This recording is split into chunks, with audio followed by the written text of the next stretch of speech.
नमस्कार मैत्रिणींनो, मी अश्विनी तुमच्या माझ्या अर्थात आपल्या सगळ्यांच्या लाडक्या मराठवाडा किचन या यूट्यूब चॅनलमध्ये तुमचं मनापासून स्वागत आहे। आज आपल्या मराठवाडा किचनमध्ये आपण अस्सल गावरान चवीचा झणझणीत असा काळ्या वटणातला मटणाचा रस्सा बनवत आहोत। प्रत्येकाची कशी मटण बनवण्याची अगदी वेगळी पद्धत असती, पण मी सांगेल एकदा नक्की मराठवाडा किचनच्या पद्धतीने काळ्या वाटणातला झणझणीत गावरान रस्सा ट्राय करा, नक्की तुम्हाला आवडेल। रेसिपीला सुरुवात करण्यापूर्वी तुम्ही जर नवीन असाल, आपल्या चॅनलला आणखीन सबस्क्राइब केलं नसेल तर सगळ्यात अगोदर सबस्क्राइब करा, म्हणजे तुमच्यापर्यंत झणझणीत आणि अस्सल गावरान चवीच्या रेसिपीज पोहोचतील आणि तुम्ही सुद्धा त्याचा आस्वाद घेऊ शकताय। आता इथे बघा, सगळ्यात अगोदर एका पातेल्यामध्ये मी इथं 1 किलो मटण घेतलेलं आहे। तर हे स्वच्छ आपल्याला 1-2 पाण्याने धुवून घ्यायचं आहे।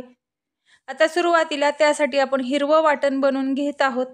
त्यासाठी इथं मी अर्धी वाटी म्हणजे लसणाच्या पाकळ्या घेतलेल्या आहेत, थोडंसं अद्रक घेतलेलं आहे, 1 वाटी खोबऱ्याचे काप आणि एक अर्धी जुडी आपण इथं कोथिंबीर घेतलेली आहे।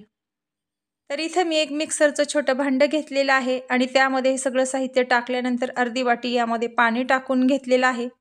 अगदी बारीक अशी याची मी इथं वाटण बनवून घेतलेलं आहे। तर इथं जे आता आपण मटण घेतलेलं होतं त्याला हे पूर्ण वाटण आपल्याला लावून घ्यायचं आहे।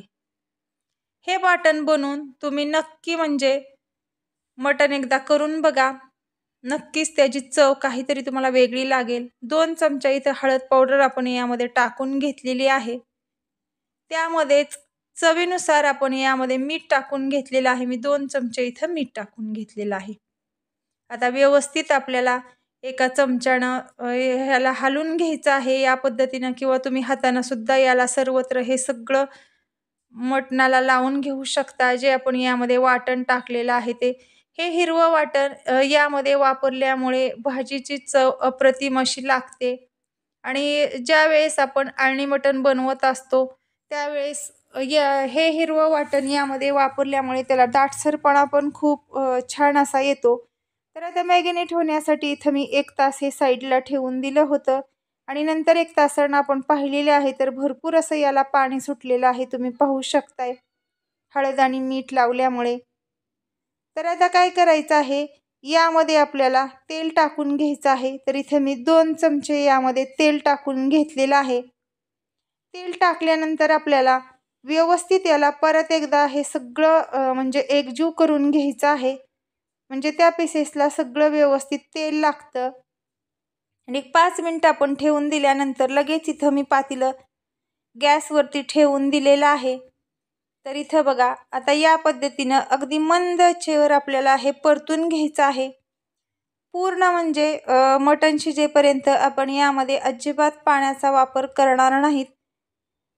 त्याला एक स्वतःचंच पाणी निर्माण होतं आणि पाणी न टाकता म्हणजे शिजवलेलं जे मटण असतं ते नक्कीच खाण्यासाठी सुद्धा व्यवस्थित आणि अस्सल अशी याची गावरान पद्धतीची एक चव निर्माण होते। तर इथं बघा, यावरती मी एक डिश ठेवून दिलेली आहे आणि त्यावरती इथं आपल्याला पाणी टाकून घ्यायचं आहे, तुम्ही पाहू शकताय। यावरती डिश ठेवल्यानंतर एक 10 मिनिट आपण असंच हे शिजवून घेणार आहोत। आता इथं आपल्याला ग्रेव्हीसाठी एक वाटण बनवून घ्यायचं आहे। त्यासाठी मी इथं 1 वाटी लसूण म्हणजे तळून घेतलेलं आहे। इथं अर्धी वाटी काजू, अर्धी वाटी बदाम ते सुद्धा मी तळून घेतलेले आहेत। इथं आपण एक 4 ते 5 उभे कांदे चिरून तळून घेतलेला आहे आणि त्याच पद्धतीनं खोबरे सुद्धा आपण तळलेले आहेत। खोबरे अगदी कुरकुरीत असे हाय फ्लेमवरती तळून घ्यायचे। खोबरे आपण 1 वाटी घेतलेले आहेत। आता थोडंसं करत हे सगळं वाटण आपल्याला मिक्सरला अगदी बारीक असं बनवून घ्यायचं आहे। यामध्ये बारीक करत असताना अजिबात पाण्याचा वापर करायचा नाही। हे वाटण तुम्ही फ्रीजमध्ये सुद्धा इतर ठेवून इतर भाज्यांना सुद्धा वापरू शकताय। या पद्धतीनं हे वाटण मी बनवून घेतलेलं आहे। इतर भाज्या सुद्धा या वाटणामुळे अतिशय चविष्ट अशा लागतात, ज्या आपण व्हेजच्या भाज्या बनवत असतो त्या। तर पाहू शकताय वरती झाकण ठेवल्यामुळे याला भरपूर स्वरूपात असं पाणी निर्माण झालेलं आहे। सुरुवातीला जर आपण पाणी न टाकता मटण, चिकन काहीही जर व्यवस्थित वाफेवरती शिजून घेतलं तर पटकन शिजलं सुद्धा जातं, जास्त वेळसुद्धा त्यासाठी लागत नाही.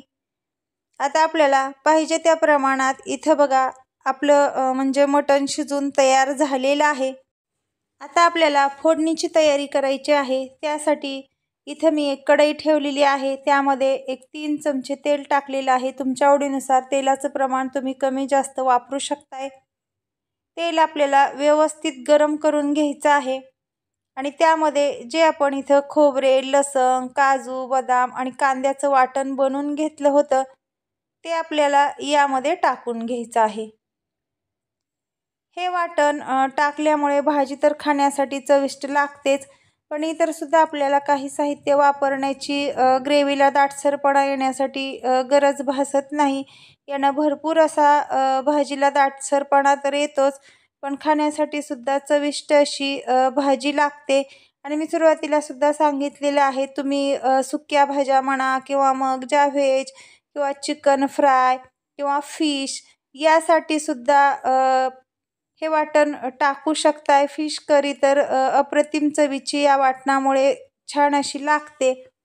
आता यामध्ये 2 चमचे आपण साठवणीचा काळा मसाला टाकलेला आहे. 1 चमचा इथं गोडा मसाला आपण टाकून घेतलेला आहे. 1 चमचा सुहाणा मसाला भाजीचा टाकून घेतलेला आहे. 1 चमचे बिर्याणी मसाला टाकून घेतलेला आहे. पाव चमचा हळद, 1 चमचा इथं धना पावडर आपण टाकलेली आहे. लाल मिरची पावडर 1 चमचा. आता आपल्याला सगळं हे व्यवस्थित एकजीव करून घ्यायचं आहे. सगळे मसाले आणि हे वाटण यामध्ये टाकल्यानंतर झणझणीत असा काळ्या वाटणातला मसाला तयार होतो. काळ्या वाटणातल्या मसाल्याच्या भाजीची चव नक्कीच आपल्या रेग्युलरच्या भाज्यापेक्षा काहीतरी जरा वेगळी आणि मस्त अशी चविष्ट लागते. तर नक्की तुम्ही ट्राय करा. या पद्धतीनं वाटण बनवून तुम्ही जर मटण बनवलं तर आपल्या मराठवाडा किचनला कमेंट करून सांगायला मात्र नक्की विसरू नका की तुमचंसुद्धा तेवढंच मटण अप्रतिम चवीचं असं झालेलं आहे का. आता हे तयार झालेलं वाटण इथं बघा आपण जे आळणी मटण शिजून घेतलं होतं त्यामध्ये आता आपण गरम केलेलं पाणी टाकून घेतलेलं आहे. आता तुम्हाला याची ग्रेव्ही किंवा रस्सा कितपत हवा आहे त्यानुसार तुम्ही यामध्ये पाणी टाकून घेऊ शकताय. इथं मी यामध्ये 1-2 तांबे यामध्ये पाणी टाकून घेतलेलं आहे आणि याला एक उकळी घेतल्यानंतर जे आपण काळा मसाला किंवा वाटण बनवून घेतलं होतं ते पूर्ण आता आपल्याला यामध्ये टाकून घ्यायचं आहे. यामध्ये हे वाटण टाकल्यानंतर आपल्याला मीडियम साईजच्या गॅसवरती याला एक उकळी घ्यायची आहे. म्हणजे जे आपण मसाला बनवलेला असतो तो पूर्ण या रश्श्यामध्ये एकजीव होतो. ही भाजी नक्कीच खाण्यासाठी काहीतरी वेगळी आणि टेस्टी बनते. तर तुम्ही पाहू शकताय तयार झालेली आहे आपली मराठवाडा किचनची स्पेशल पद्धतीने अशी बनवलेली काळ्या वाटणातली झणझणीत अशी मटणाची भाजी. मैत्रिणींनो, ही रेसिपी बनवायला किंवा मग हा मटणाचा रस्सा बनवायला अगदी सोपा आहे. या पद्धतीनेच तुम्ही मटण फ्राय सुद्धा बनवू शकताय. यामध्ये थोड्याच प्रमाणात पाण्याचा वापर करायचा. तर इथे तयार झालेलं मटण मी एका डिशमध्ये काढून घेतलेलं आहे. तर तुम्ही पाहिलेलं आहे की कलर सुद्धा याला अप्रतिम असा आलेला आहे. आपल्या मराठवाडा किचनमधल्या रेसिपीज तुम्हाला पाहायला कशा वाटतात ते मात्र आपल्या मराठवाडा किचनला कमेंट करून सांगू शकताय. किंवा तुम्हाला यापुढे व्हेज नॉनव्हेज कोणत्या रेसिपीज पाहायला आपल्या मराठवाडा किचनमध्ये आवडतील ते सुद्धा तुम्ही आपल्याला कमेंट करून सांगू शकताय. मैत्रिणींनो, तुम्ही जर नवीन असाल आपल्या चॅनलला आणखीन सबस्क्राईब केलं नसेल तर सगळ्यात अगोदर सबस्क्राईब करा, बेल आयकॉन प्रेस करा. म्हणजे तुमच्यापर्यंत आपल्या मराठवाडा किचनमध्ये ज्या रोज नवनवीन आणि पारंपरिक व्हेज नॉनव्हेज अस्सल गावरान चवीच्या रेसिपीज बनतात त्या तुमच्यापर्यंत पोहोचतील आणि तुम्हीसुद्धा त्याचा घरी बसून आस्वाद घेऊ शकताय. चला मग भेटू आपण अशीच पुढील काहीतरी नवीन आणि हटके रेसिपी घेऊन. तोपर्यंत बाय बाय.